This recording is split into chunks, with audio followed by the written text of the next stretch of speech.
Bonjour les balances, c'est Elisa Tarot, j'y arrive pas, je bégaye déjà. J'espère que vous allez bien. J'ai mis mon plaid, mon écharpe sur les épaules, j'ai un peu froid. N'en tenez pas compte s'il vous plaît, j'espère que vous allez tous bien, mes chers amis les balances. Donc je vais vous proposer un message aujourd'hui. N'oubliez pas que les messages que je vous propose via ces vidéos sont généraux et non personnels. Donc si je dis des choses qui vous parlent, gardez-les, écoutez les messages ainsi que les conseils, mais si je dis des choses qui ne vous parlent pas, il ne faut pas forcer l'histoire, merci. Bon, j'ai pas arrêté de bégayer, hein. Je sais pas si c'est une personne qui a un peu des problèmes de diction, justement, qui bégaye. Une personne qui bégue. Voilà, bon, on va méditer ensemble pour dénicher l'énergie du message. Quel est le message pour les balances aujourd'hui? Alors, j'ai un message hyper spécifique, hein. Je me demande s'il ne s'agit pas d'une personne qui serait autiste non-verbale, qui a de temps en temps, ça peut lui arriver de parler, mais qui bégaye. Voilà, après, voilà. Vous savez, je m'intéresse à la psychologie, mais je ne suis pas psychologue, donc je ne veux pas spécialement vous expliquer les choses avec des mots maladroits, parce que je ne suis pas du tout spécialiste dans ça, mais il y a certaines personnes qui sont autistes, donc qui sont sur le spectre autistique, qui sont non-verbales, donc qui ne parlent pas du tout, mais peut avoir des moments où elles s'expriment, quoi. Mais c'est quelque chose d'assez rare. Voilà. Et donc c'est une personne qui serait dans ce cas, qui a beaucoup de mal justement à s'exprimer, parce que quand elle s'exprime, elle bégaye, et ça la met extrêmement mal à l'aise. Voilà. Ok. Quel est le message pour les balances aujourd'hui? J'entends sorcellerie. Et quand je dis sorcellerie, j'ai la prêtresse qui sort et la reine de bâton. Quoi d'autre? Oh là là, j'ai une ambiance un peu affreuse, hein. Oh là là. Oh, c'est bizarre. J'ai une énergie un peu étrange là qui vient. J'ai l'impression que c'est une histoire de meurtre, quelqu'un qui complote un peu. Alors, il y a une personne qui a fait... J'ai l'impression qu'il y a une personne qui fait de la magie, qui a révélé quelque chose à une autre personne, et ça a empêché une personne de bénéficier d'une certaine somme d'argent. Et maintenant, la personne qui devait gagner de l'argent et qui n'en a pas gagné, essaye de se venger en faisant du mal à la personne qui fait de la magie. J'ai le hiérophant qui sort. Pourquoi? Pour clarifier le 7 de denier à l'envers. Parce qu'il y a une union qui devait se faire, basée sur un mensonge, je pense, qui a été révélé par la personne qui fait de la magie. Et cette personne, maintenant, y a des gens qui complotent sur elle, en fait. Ou une personne. Ouais, parce qu'il y a quelqu'un qui a perdu de l'argent dans cette histoire. Donc, bon, on va essayer d'aller au début de l'histoire. Donc, la personne dont on parle, celle qui devait gagner de l'argent et qu'on n'a pas gagné, est-ce qu'on peut savoir plus de choses sur elle? C'est une femme affreuse. Hein. C'est une femme affreuse, manipulatrice, méchante. Peut-être Verseau, sûrement Verseau, donc a du Verseau dans sa charte, et qui utilise les relations amoureuses pour manipuler et blesser les gens et en tirer sûrement une source d'argent.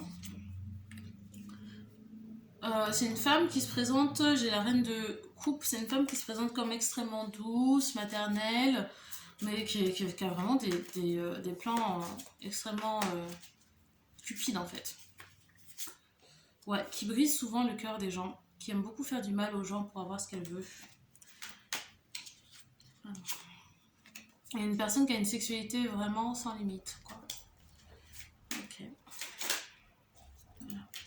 Ouais, je me demande si cette personne n'est pas tombée enceinte ou habituellement elle a réussi, c'est spécifique, hein.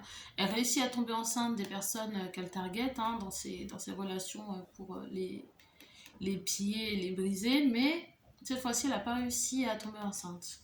D'habitude elle arrive à bloquer les hommes du coup avec qui elle se met en relation avec un bébé, mais cette fois-ci ça n'a pas marché, justement parce qu'il y a eu cette personne qui fait de la divination, qui fait de la magie, qui a révélé l'histoire et qui a permis aux gens de voir qui elle était. Ok. Donc j'imagine que là, je m'adresse peut-être à la personne avec qui elle était censée être en relation. Qu'est-ce qui s'est passé? Euh, je crois qu'il y a une question d'alcoolisme ici. Il y a quelqu'un qui était extrêmement dépressif, alcoolique. Et peut-être qu'il subissait pas mal de violences, j'ai l'impression qu'il subissait pas mal de violences physiques dans sa relation, violences conjugales. Donc beaucoup de... Ouais. C'est une personne, en fait, comment est-ce qu'elle opérait cette personne? Elle, après après s'être mis dans une relation avec quelqu'un, en étant très douce, maternelle, etc., elle a fini par partir. Du jour au lendemain, elle fait toujours ça, elle s'en va du jour au lendemain pour vraiment laisser l'autre personne dans une situation de douleur et de souffrance, en fait. Et en attendant, voilà, elle fait des plans. En fait, c'est une personne qui utilise toute son énergie mentale, psychique, à blesser les gens pour avoir gain de cause, en fait. C'est une personne vraiment affreuse, hein, je pèse mes mots. Voilà.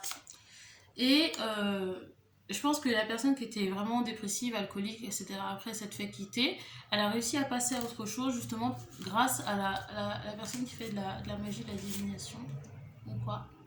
Et elle a réussi à quitter cette relation toxique. Combien de temps ils étaient ensemble? J'ai l'impression qu'ils étaient ensemble 5 ans ou 5 mois. Ouais.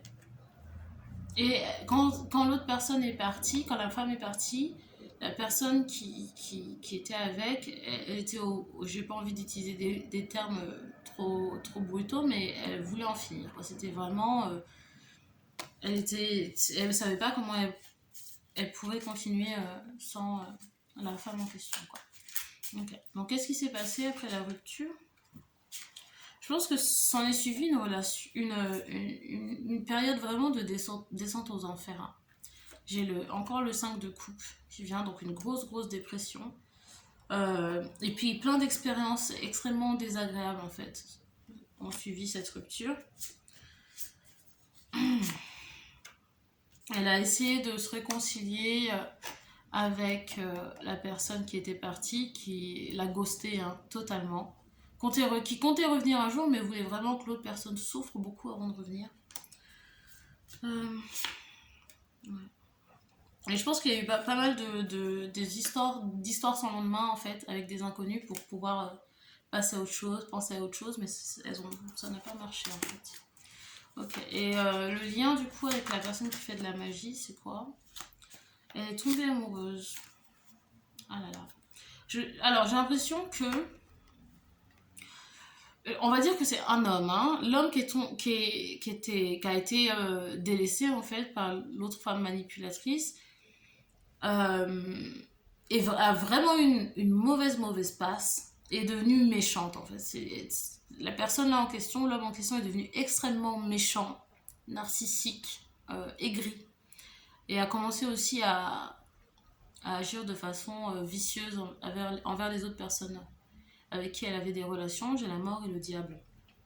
Et je me demande si, en agissant comme ça, cette personne n'a pas eu de meilleures finances, en fait. Je sais pas quel est le lien entre les deux, mais je pense que cette personne a commencé à faire des connexions avec des gens, à les manipuler, à aussi obtenir de l'argent de cette manière. Ouais.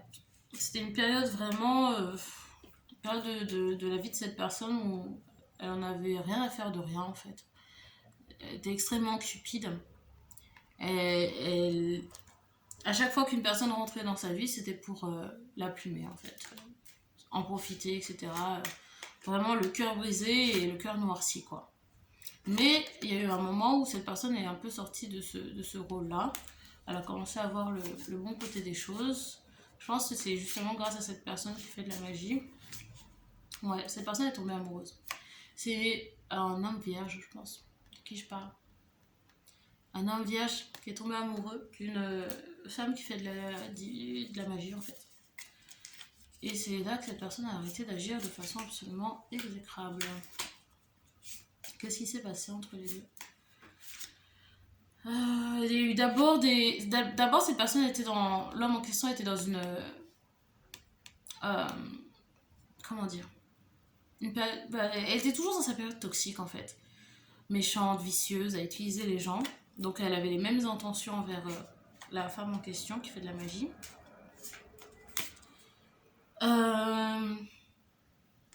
Et c'est étrange, mais en fait, cette femme, comment est-ce qu'elle a réussi à désamorcer la bombe, en fait, sans faire exprès, je pense. C'était juste l'énergie qu'elle apportait dans la relation.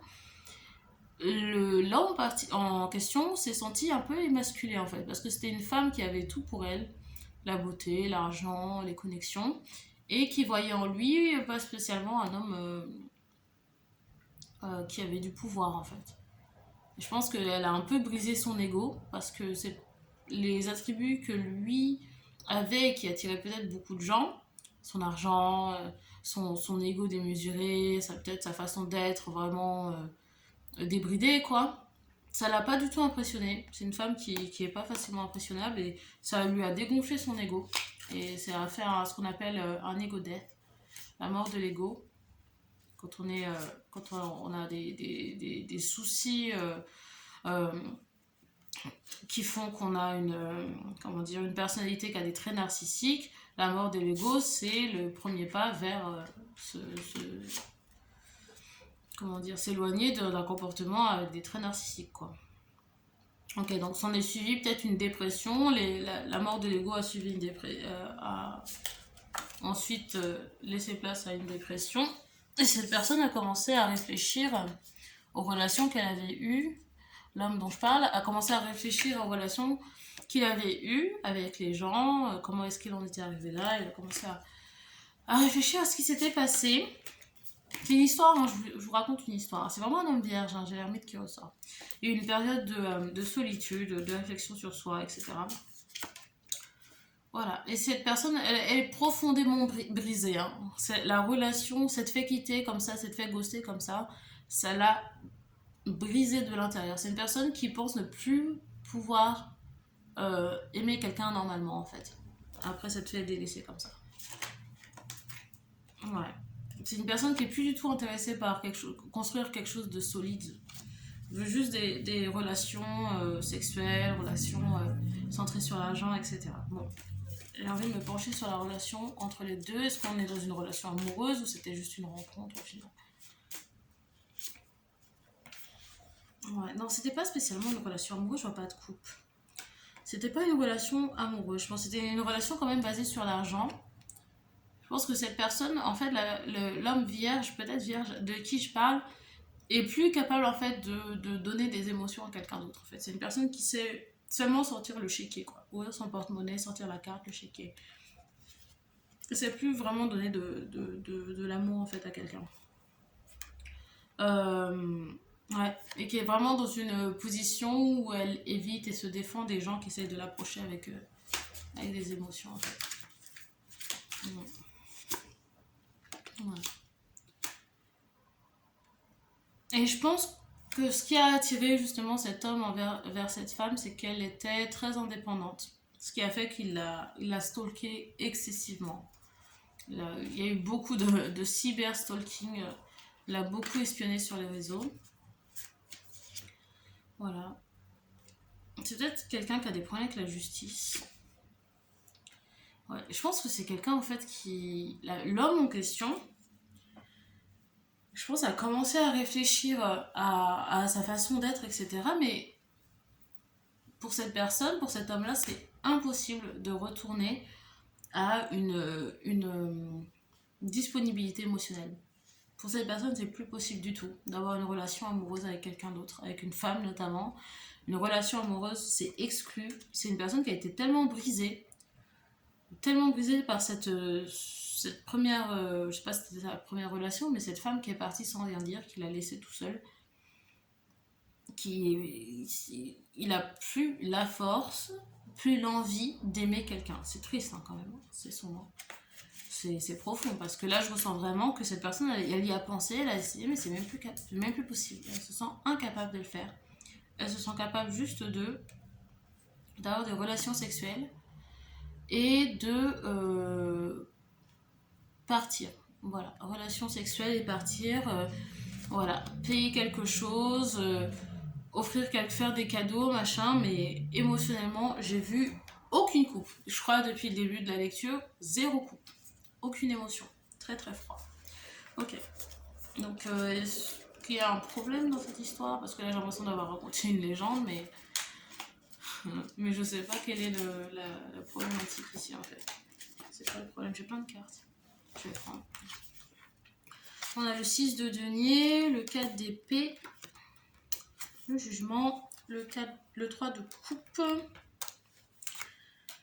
Ah, enfin des coupes. Mais bon, je pense que ouais, j'ai le diable au bout du deck. Concrètement, à ce que je comprends, c'est une relation en fait qui était censée réveiller un côté émotif en fait chez l'homme en question.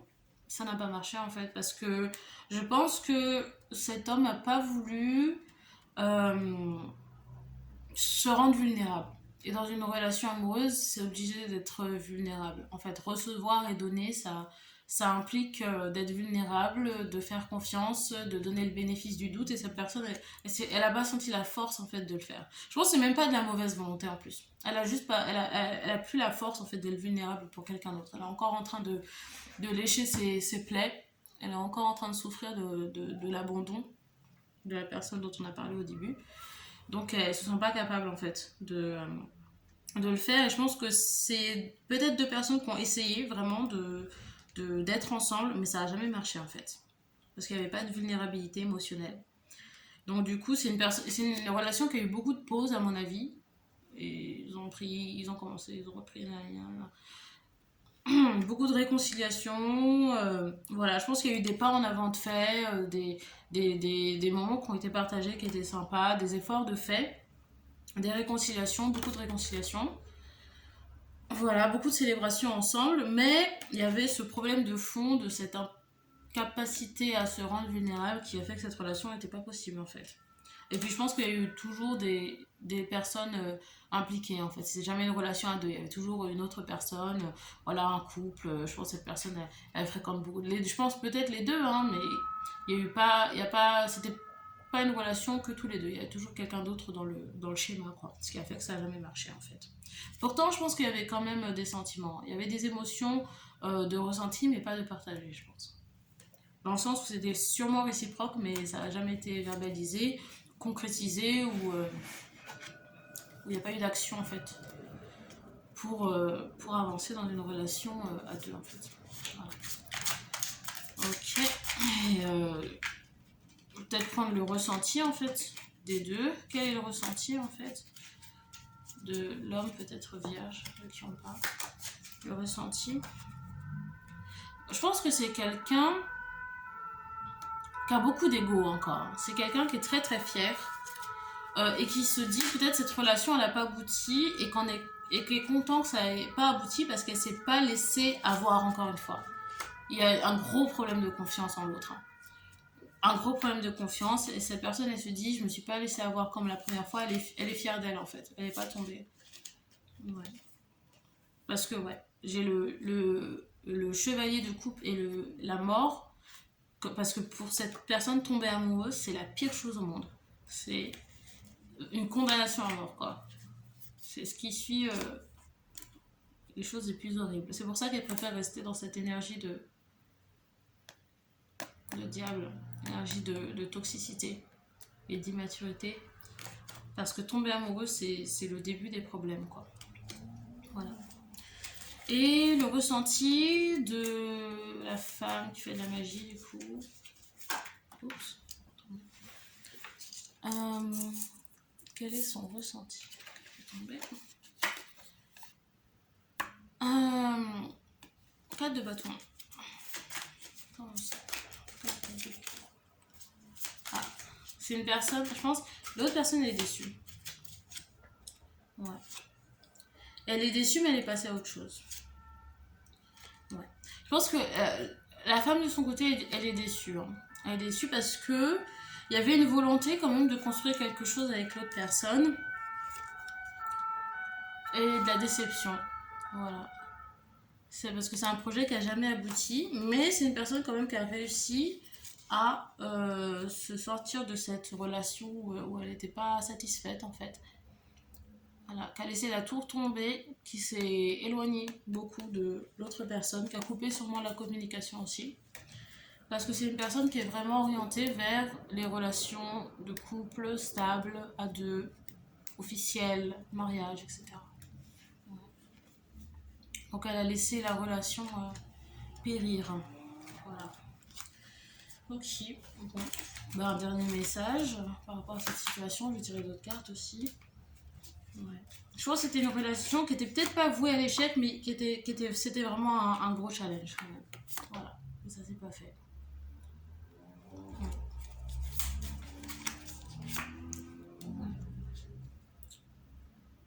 Et je pense que dans cette relation, du coup, la personne qui désirait vraiment une relation stable, sérieuse, de couple, voilà, ce qu'elle devait apprendre, elle, de son côté, c'est d'accepter les propositions qui rentrent dans ses demandes, quoi. Je pense. Voilà. Donc je pense que c'était peut-être quand même enrichissant pour les deux personnes, mais sur le long terme, c'était vraiment des objectifs vraiment trop éloignés, quoi. On a la carte bélier. Je sais pas si il y a quelqu'un qui est bélier dans l'histoire ou une rencontre qui se serait faite en saison des béliers, mars, avril. Et perte de temps. Comme quoi, voilà, je pense que les deux ne se sont pas trop attardés dans une relation qui ne menait pas à ce qu'ils désiraient, quoi. Et sport. Je sais pas si ces deux personnes se sont rencontrées à la salle de sport. Que sais-je. Dernière carte. Dernière carte.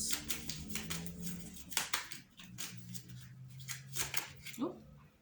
Je relis nos messages. Non, je pense qu'il y a quand même de la nostalgie, hein, parce que c'était peut-être une relation vraiment qui était sincère, mais qui n'a pas abouti.